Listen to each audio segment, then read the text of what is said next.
얼마 전에 어느 권사님 가정에 신방을 갔습니다. 이제 이야기 저야기 나누는 중에 권사님이 그러시더라고요. 목사님, 제가 젊었을 때는 아주 열심히 했습니다. 헌신도 많이 하고 충성도 하고. 그런데 전에 다니던 교회에 하도 갈등이 심해가지고 그 교회가 너무 혼란스러운 거지요. 그때의 시험을 받은 것이 아직도 잘 회복이 안 돼서 내 마음속에 열정이 잘 이렇게 솟아나질 않습니다. 그렇게 말씀을 하시더라고요. 그래서 전에 있던 교회에서 얼마나 어떤 아픔이 있었는가 그런 생각이 들었어요. 교회의 영적 분위기라고 하는 것이 참 중요합니다. 그렇게 해야 우리의 믿음이 잘 자랄 수 있거든요. 교회는 다른 거 없어요. 우리의 믿음이 잘 자랄 수 있는 그런 영적 분위기가 되어야 합니다. 저는 우리 교회가 참 자랑스럽습니다. 다시 한번. 저는 우리 교회가 참 자랑스럽습니다. 왜 우리 교회가 자랑스러우냐면 우리 교회는 참 영적인 분위기가 너무너무 좋아요. 여러 가지 이유들이 있겠지만 특별히 우리 장로님들이 잘합니다. 제가 목회하기 얼마나 편안하게 할 수 있는지 그걸 참 마음을 아시고 잘 도와요. 특별히 제가 감사하는 것은 우리 원로 장로님들이 이런 좋은 영적인 분위기를 만들어 주셔서 그것이 오늘날 시무 장로님들에게 잘 연결돼서 이렇게 좋은 영적인 분위기가 우리 교회에 있습니다. 우리 감리교는 장로님이 되려면 지방에서 자격심사라는 걸 받아야 돼요. 몇 년 전에 우리 지방에 이제 자격심사를 받는데 어느 교회에 이제 장로 후보자가 왔습니다. 목사님이 물었어요. 왜 장로님이 되고 싶습니까? 장로님이 되면 뭘 하고 싶습니까? 그렇게 물었습니다. 그랬더니 그 장로님이 뭐라고 대답한 줄 아세요? 제가 장로가 되면요, 우리 담임 목사님이 어떻게 일하나 눈여겨볼 것이고요, 잘못하는 거 있으면 내가 제대로 가르쳐 주려고 내가 이 장로가 되려고 합니다. 그렇게 말씀하시는 거예요. 저는 그 얘기를 듣고 얼마나 감사했나 몰라요. 왜? 저 사람 같은 장로님이 우리 교회에 한 사람도 없으니까 얼마나 감사한지 모르겠어요. 마음의 태도가 중요하지 않겠어요? 마음의 중심이 중요하지 않겠어요? 한결같은 성도들이 너무 고마운 거예요. 어떻게 하면 우리 목사님 목회하시는데 편안하게 하실 수 있겠는가? 이 마음을 갖고 있는 이 장로님들의 마음이 얼마나 감사한지 몰라요. 제가 요즘 자꾸 기침이 나니까 어느 장로님이 우리 목사님 이 사무실이 좀 공기가 탁한가? 그래가지고서 어제 공기청정기를 하나 사다 놨어. 어느 장로님이 땡큐요. 아무것도 아닌 것 같지만 그것이 얼마나 내 마음속에 큰 힘이 되는가 모르겠어요. 다 같이 아멘. 교회는 갈등이 없어야 돼요. 영적인 분위기가 좋아야 돼요. 갈등이라는 게 뭐냐면, 갈이라고 하는 거는 칡넝쿨이에요. 등이라고 하는 건 등나무예요. 둘 다 감아서 올라가는데 이 칡넝쿨은 왼쪽으로 감아 올라가. 감사 이쪽인가 하여튼간 왼쪽으로 감아 올라가고 등나무는 오른쪽으로 감아 올라가니까 칡넝쿨과 등나무를 같이 심어 놓으면 이 올라가면서 서로 엉키는 거예요. 그게 뭐냐? 그게 갈등이에요. 갈등이라고 하는 것은 가까이 있는 곳에서 일어납니다. 갈등이라는 것은 아주 비슷한 곳에서만 일어나요. 우리 교회 앞에 있는 미장원이 저 부산에 있는 미장원하고 갈등 일으킬 이유가 하나도 없어요. 설렁탕집이 미장원하고 갈등을 일으킬 이유가 하나도 없어요. 왜? 비슷하지 않으니까. 가장 비슷할 때 갈등이 많아요.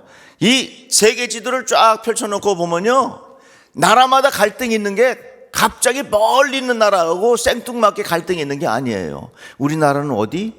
얘기 안 해도 돼요. 가까이 있잖아요. 세계 지도를 보면 다 그래.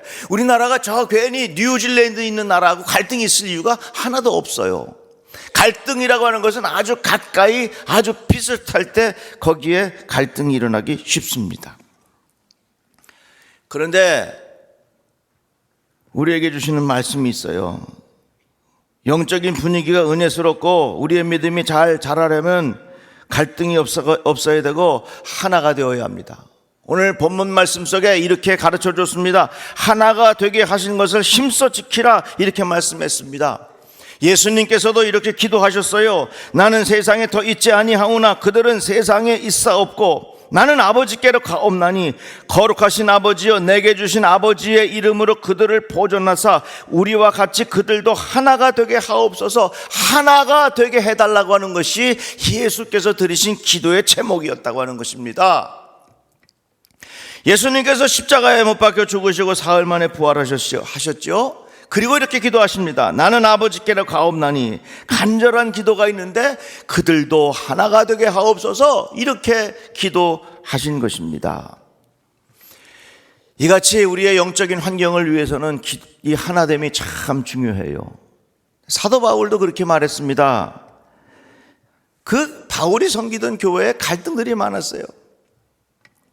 유대인과 헬라인, 노예와 자유인, 남자와 여자,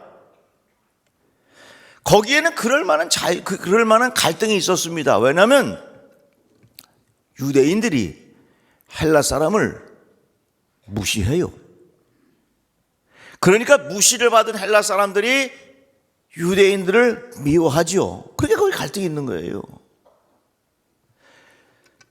요즘엔 그러면 큰일 나지만 바울 당시에는 남자가 여자를 무시했어요.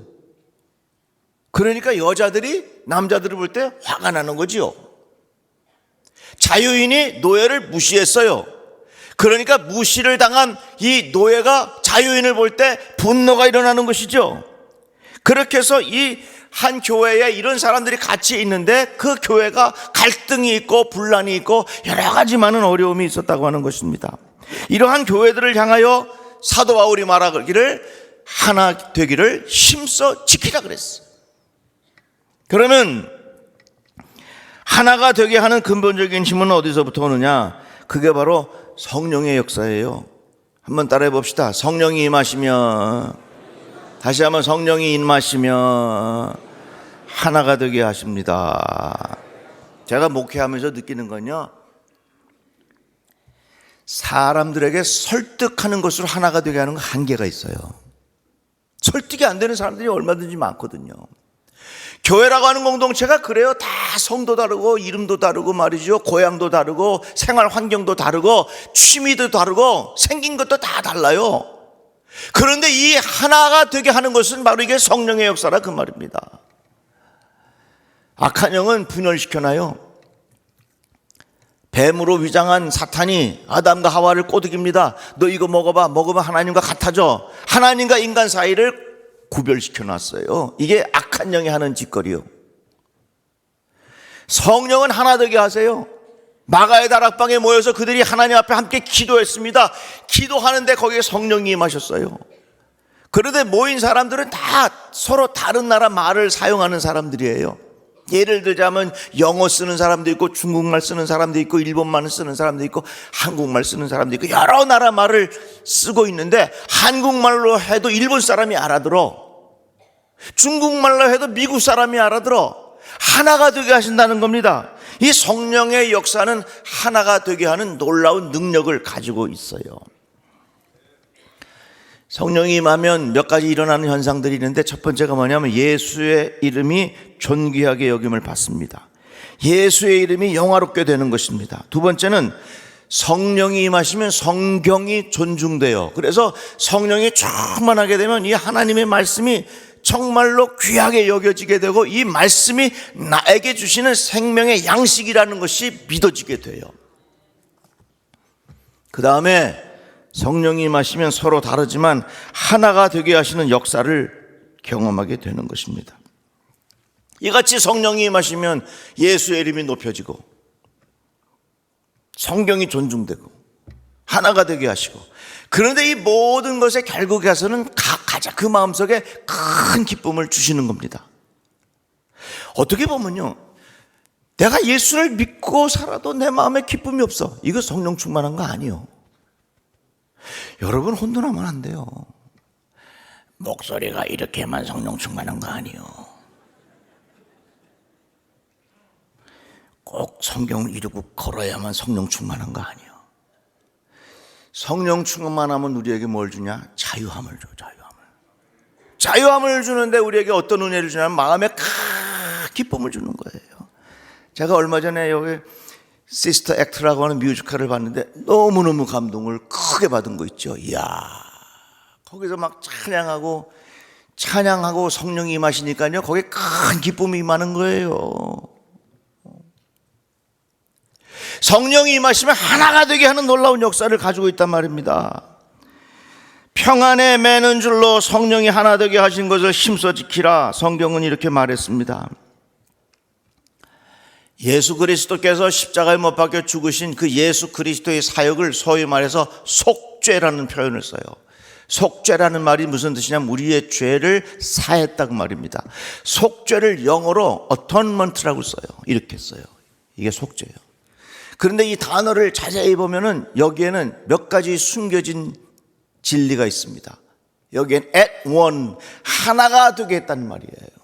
속죄가 뭐냐? 하나님과 우리들 사이에 갈라진 틈을 예수 그리스도의 속죄를 통하여 하나가 되게 하셨다. 연결시켜 주셨다. 이것이 바로 속죄의 역사예요. 성령은 뭐냐? 그리스도의 영이에요. 그리스도의 영은 무슨 역할을 하셨습니까? 하나가 되게 하셨어. 그래서 우리 안에 성령이 임하시면, 성령이 우리 안에 충만하게 되면 우리를 하나로 묶어두시는 하나님의 위대한 능력을 경험하게 된다 그 말입니다. 5살짜리 꼬마가 선생님한테, 선생님, 나는 예수님이 왜 돌아가셨는 줄 알아요. 왜 돌아가셨어? 그랬더니 전봇대에 올라가셔서 돌아가셨습니다, 이렇게 말하는 거야. 십자가에 올라가서 돌아가신 것을 전봇대예요. 그러니까 선생님이 난감했다가 이렇게 말을 합니다. 맞아, 예수님은 전기를 연결해 주시다가 돌아가셨다 그랬어. 예수님은 하나님과 우리 사이에 연결시켜 주기 위하여 예수 십자가에 못 박혀 죽으신 거예요. 그것을 뭐라고 불러요? 속죄라고 불러요. 속죄라고 하는 말 속에 담겨지는 중요한 뜻이 있는데 하나가 되게 했다 그 말입니다. 십자가의 정신은 하나님과 우리 사이를 이어주는 것입니다. 하나가 되게 하는 것입니다. 그래서 예수를 믿고 성령이 충만하면 이 안에 하나가 되게 하는 놀라운 역사가 일어나게 돼 있어요. 사람들을 설득하는 것으로 하나 되는 거 한계가 있어요. 우리 교회 성령 충만해서 하나 된 놀라운 역사가 계속해서 이어지기를 축복합니다. 저기 강화에 가면 홍의교회라고 있습니다. 홍의교회라고 있는데 이분들이 예수 믿고 구원받고 성령이 충만하니까 하나가 된 거예요. 믿음으로 하나가 됐어. 너무너무 감동이 된 거지요. 이 하나가 된 감동을, 이 은혜를 우리가 어떻게 하면 깊이 간직할 수 있겠는가 하다가 무슨 생각을 했냐면 우리 다 이름을 바꾸자. 이름을 바꾸는데 성은 바꿀 수 없으니까 성은 그냥 두고 돌림을 한일자로 다 하자. 그러니까 가운데 이름 하나만 남은 거죠. 그래갖고 성도들이 다 모여갖고 거기에 아주 좋은 이름, 믿을 신자라든지 창이라든지 정이라든지 우자라든지 호자라든지 주자라든지 다양한 한자의 이름을 딱 써가지고서 이렇게 쭉 돌린 거예요. 그러니까 무슨 일이 되겠죠. 예를 들어서 하면 조정호 장로님이 딱 뽑았는데 정자를 뽑았어. 그러면 조정일이 되는 거예요.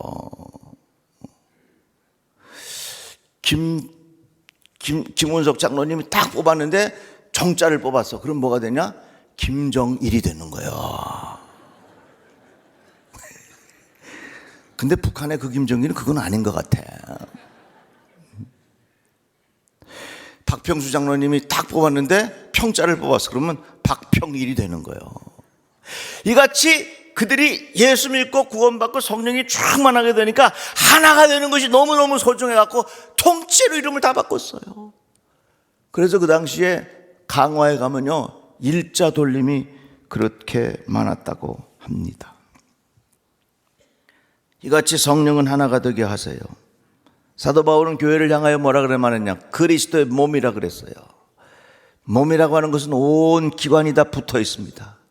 조직체라는 말이 있고 유기체라는 말이 있는데, 조직체는 따로따로 움직이는 것이 조직체라면 유기체는 연결되어 있는 거예요. 머리 따로, 마음 따로, 가슴 따로, 이건 조직체지만 머리가 마음과 다 붙어 있는 것을 이걸 유기체라고 불러요.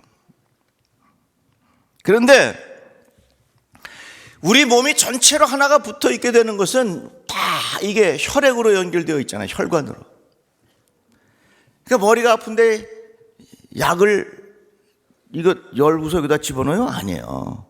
머리가 아프면 약을 먹으면 그 약이 뱃속에서 소화가 되면서 혈관을 통해서 쫙 돌다가 필요한 머릿속에 딱 주는 거예요. 우리 몸에 암세포가 있는데 그 암세포는 지멋대로 움직이는 세포예요. 다른 거하고 협력을 안 해. 자기 맘대로 여기 갔다 저기 갔다. 그래서 암세포를 뭐라고 말하냐면 미친 세포병이라 그래요. 여러분 아멘 크게 할 준비하세요. 여러분들의 몸속에 미친 세포가 없기를 주의 이름으로 축복합니다. 이게 참 중요한 거예요. 그래서 건강을 위해서 혈액순환이 중요하다 그렇게 말하잖아요. 고혈압, 콜레스테롤, 당뇨, 이게 다 결국 혈액순환에 문제를 가져오니까 우리 몸을 아프게 만드는 거예요. 혈액순환이 왜 필요하냐면 우리 몸 전체를 유기체로 연결될 수 있도록 도와주는 통로가 바로 그게 혈액순환이다 그 말입니다. 한의학에서 쓰는 용어가 있는데요, 통하면 통하지 않는다 이 말이 있어요.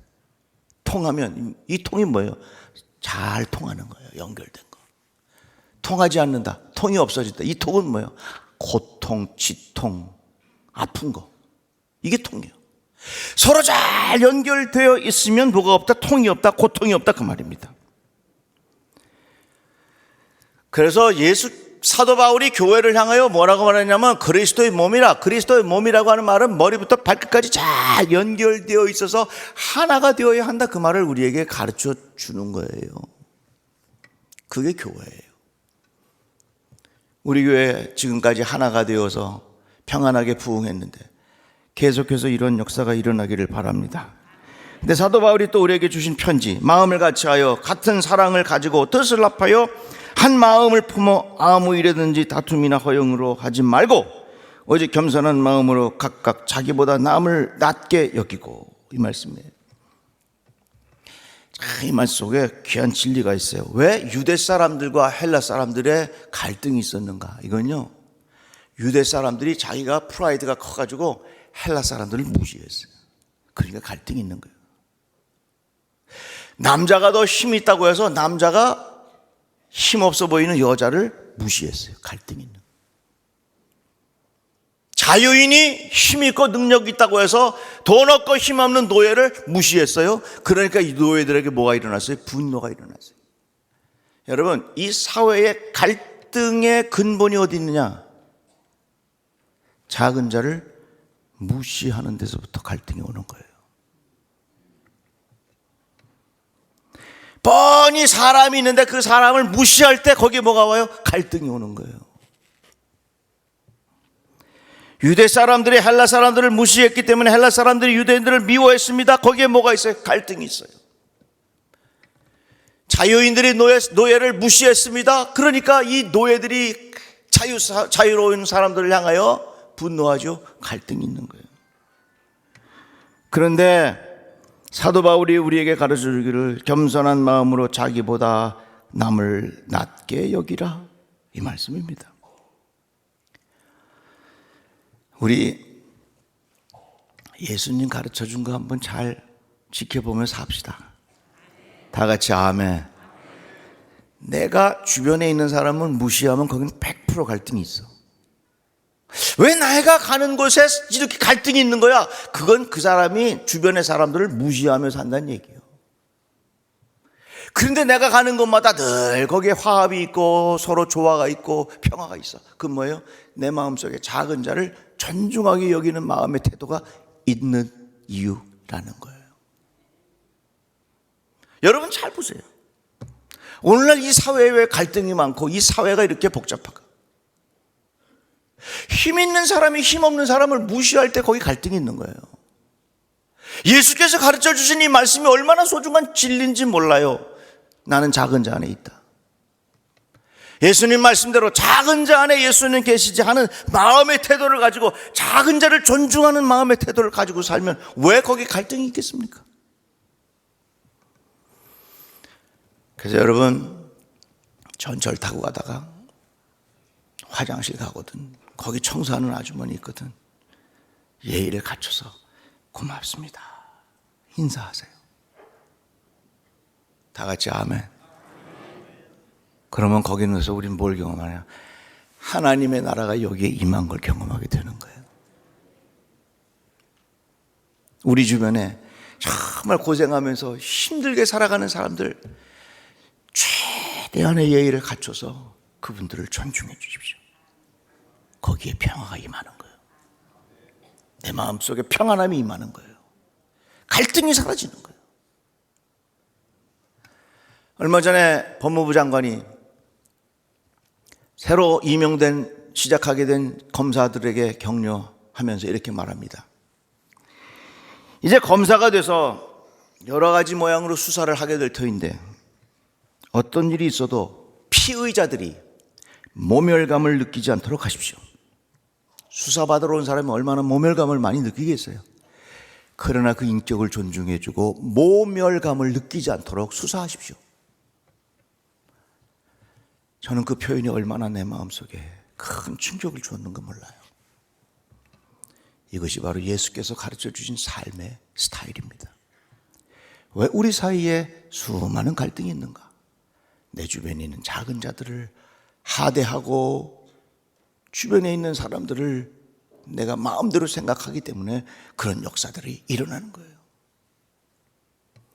우리 모두 예수께서 가르쳐 주신 이 귀한 말씀을 잘 마음에 명심하시고, 나로 인하여 주변을 평화롭게, 나로 인하여 주변의 사람들을 평안하게 만들어 갈 수 있기를 주의 이름으로 축복합니다. 기도합시다. 하나님 감사합니다. 주의 말씀을 들었습니다. 힘써 하나 되게 하라. 이 주신 말씀 마음에 명심하고 살게 하여 주옵소서. 예수님의 이름으로 기도합니다. 아멘.